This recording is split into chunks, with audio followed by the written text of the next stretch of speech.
Guys, magandang umaga po sa ating lahat, magandang araw. Nandito po tayo sa ating taniman ng sili. Nagbisita po tayo gawa ng ilang araw ding maulan, kaya hindi tayo makapunta dito. Kasi pag hindi po naulan, alos umaga tapon po tayo nandito para tingnan kung ano po ang nagiging problema ng ating mga sili. Ito po ngayon yung ating mga siling panigang F1. Ayan, marami rin po sila. Marami po silang puno, mga nasa 300 na puno po sila. Yung siling panigang Django F1. Ayun, marami rin po siyang bunga. Ito po, itik na itik po sila sa bunga. At bukas po kailangan natin mag-harvest para makapagdala tayo sa ating suking tindahan, kantin. Medyo nakakapanlumo lang po kasi gawa ng medyo mura ngayon ng sili. Wala tayong magagawa kasi pandemic, maraming nagtanim, kaya maraming yung mga bibili hindi na magbibili, nagtanim na lang, kaya yun, nabawasan yung mga mamimili ng sili. Dapat sa panahon ngayon, October, mahal ang sili natin. Kaya nga ako nagtanim nito ngayon kasi sabi ko baka makatsyempo man lang kumita ng medyo marami-rami. Ito, medyo marami rin po silang bunga. Marami rin siguro tayong makukuha bukas.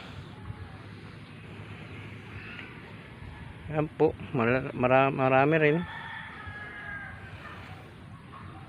Ilang araw po tayo hindi nakapagbisita dito, kaya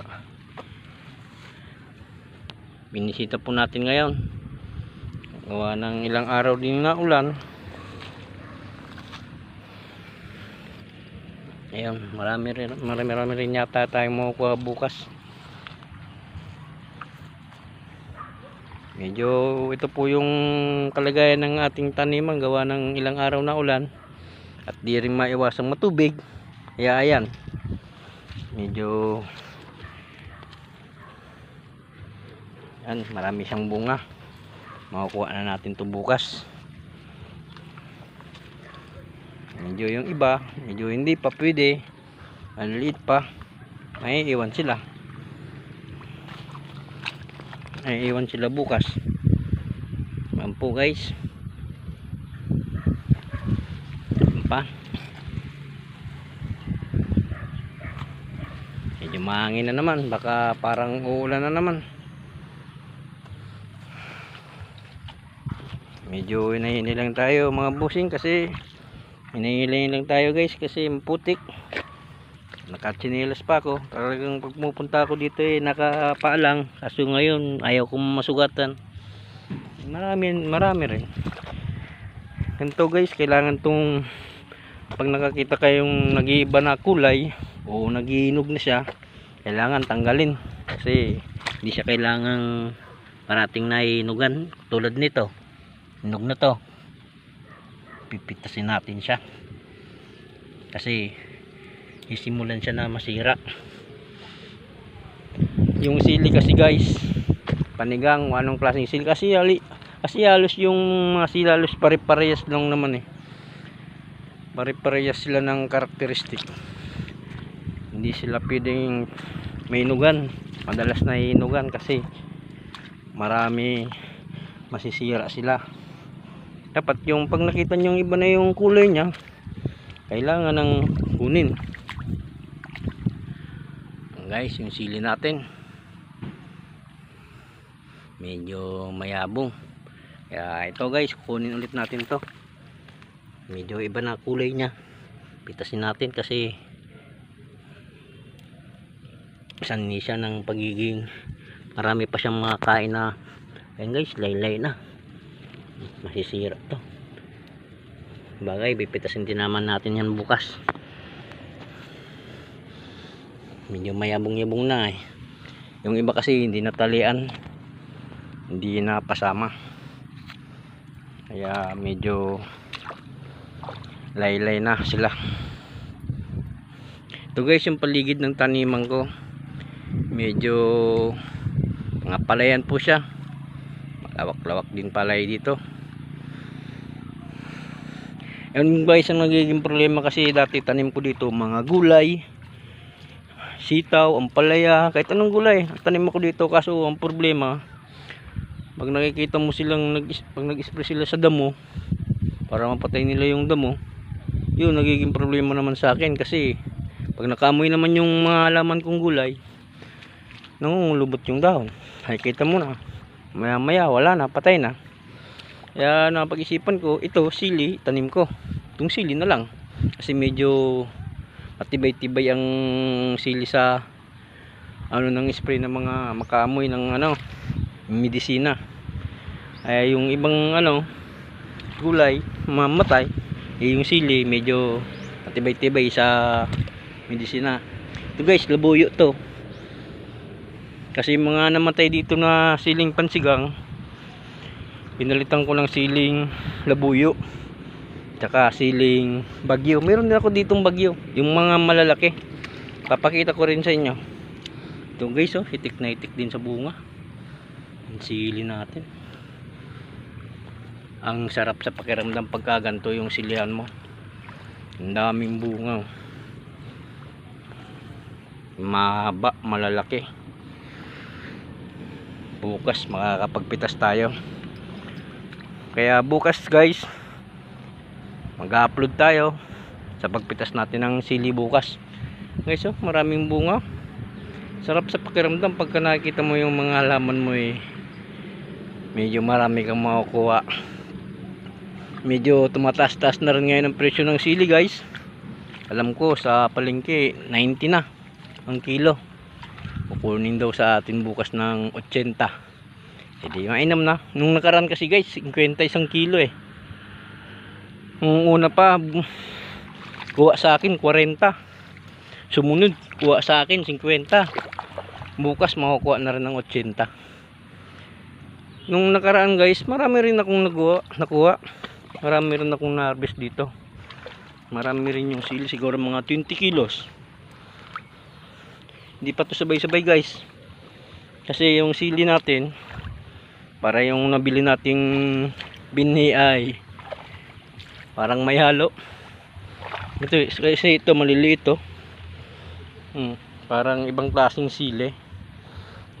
Dapat sa isang lata halos pare-parehas lang sila. Kasi isang lata to eh. Lata binili ko, kaya ibig sabihin dapat lahat sila ganun. Eh parang namunga na guys. Ito, may nakikita rin akong parang kakaiba. May exit siya na parang malaki rin. Ito, sili guys. Dami. Dami natin makukuha. Ito, isa, tumba na naman. Naputol yata yung tali nito.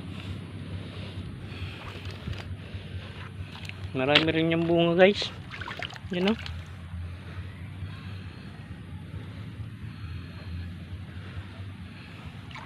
Sarap sa pakiramdam pagka ganito. Ito yung guys nasabi ko, ang sili na parang iba. Maliit siya na parang ibang klaseng bell pepper. Halos pare-pareha siya, oh. No? Pitasin na rin to. Ganyan siya guys, parang ano lang, hindi tulad nito. Ito mahaba, ito maiksi, ito mahaba. Yun parang nakahalo guys eh. Kaya sabi ko parang yung pagbili natin ng lata, ang binhi, parang hindi pare-parehas. Ito mahaba, oh. Ito mahaba. Mahaba sili niya. Ito guys, namang problema na to, nangungulot yung dahon niya. Sa sunod nating video, papakita ko rin kung paano siya magagamot yung mga nangungulot na dahon. Ito, nangungulot siya. Nangungulot ang dahon niya. Gagawan natin yan ng solusyon. Papakita ko rin sa video ko sa susunod. I-upload ko. Kaya kung hindi ka pa nakapag-subscribe sa channel ko, please subscribe and click the notification bell para lagi kang updated sa mga videos natin, bagong videos. Guys, oh, marami ring bunga yan. Sarap sa pakiramdam pagka ganito ang silihan mo, maraming bunga. Yan guys, lahat yan panigang. Siling panigang F1. Meron din tayo ditong guys na ano. Yan guys, oh, sanay ng pag-ulan. May labasan din yan guys, yung taniman ko, labasan yung tubig. Kaya pag umulan, o tumaas yung tubig, dito rin siya dadaan sa kanal na to para diretso dun sa palayan, dun sa lalabas, para hindi ma-stackan yung tubig yung halaman natin. Tsaka ito pa guys, tingnan nyo yung siling labuyo rin to guys. Tatlong klase nga to ng sili. Siling panigang, siling labuyo, siling bagyo. Ito guys yung labuyo natin. Ayan. Tinalian ko siya guys ng alambre para pag umulan man o mahangin, bumagyo, hindi sila matutumba. Ayan, makikita nyo may mga kahoy yan. Dulo. Sa dulo may alambre. Tapos tatalian mo yung sili para hindi sila matumba. Kaya kahit lumakas yung ulan, hindi sila matutumba. Kasi nakatali sa alambre. Ayan guys, oh, hindi siya natumba. Di tulad nung nakita natin yung sa may siling panigang ko, pero na kung hindi natalian, tumba siya kasi mahangin eh. Oh, tingnan niyo guys yung siling labuyo. Itik na itik sa bunga. May namang bunga, may bulaklak. Ito pa. Sila naman yung siling labuyo. Dito sila nakalagay. Kakatabi naman sila dito. Yung siling labuyo natin guys, siguro mga 300 na puno rin yan. Lahat-lahat na yung nabuhay na. Kasi yung namatayan na naman ng siling labuyo, nilagyan naman ulit natin ng bagong panigang naman. Kasi yun ang bini na lagay natin. Ito guys, yun yung panigang natin. Yung siling bagyo, nandito siya guys sa katabi ng panigang. Hindi ko na video sa inyo kanina. Ito, papakita natin yung siling bagyo. Namumunga na rin naman siya. Marami nga siyang bunga eh. Ayan guys, oh. Sarap sa pakiramdam guys pag nakikita mong maraming bunga yung sili mo. Halos yung iba eh natutumba na sa dami ng bunga. May mga napuputol na rin nga dyan na sanga. So pag medyo malakas yung hangin, napuputol na yung ano nila, sanga. Eh, minsan naman nasasagi nung kumukuha. Yan po guys yung mga panigang natin.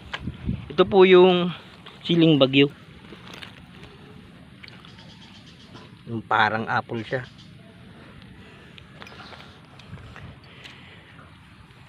Ang daming bunga. Mga karami tayo nito. Medyo pa tumataas pa naman sana yung sili ngayon. Kaya medyo baka ayos-ayos to.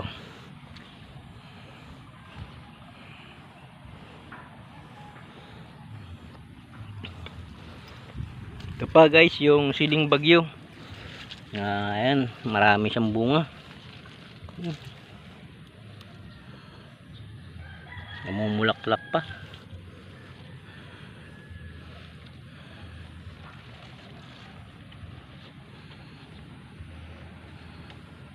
Ayan guys, marami siyang bunga guys.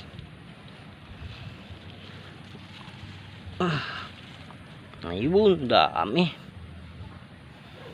Halos matumba na siya guys sa dami ng bunga niya. Ayusin natin yung tali. Ito pa guys, ito pa yung siling bagyo.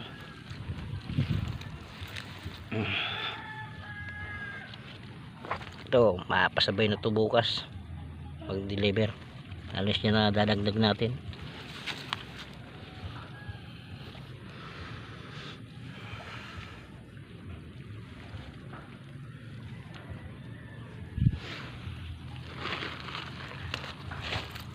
Medyo madamo-damo na. Ilang araw tayo din nakapasyal dito. Okay. Ano guys? Sa susunod naman. Kala mo kunti lang yung sili, no? Pero halos daming bunga. Okay.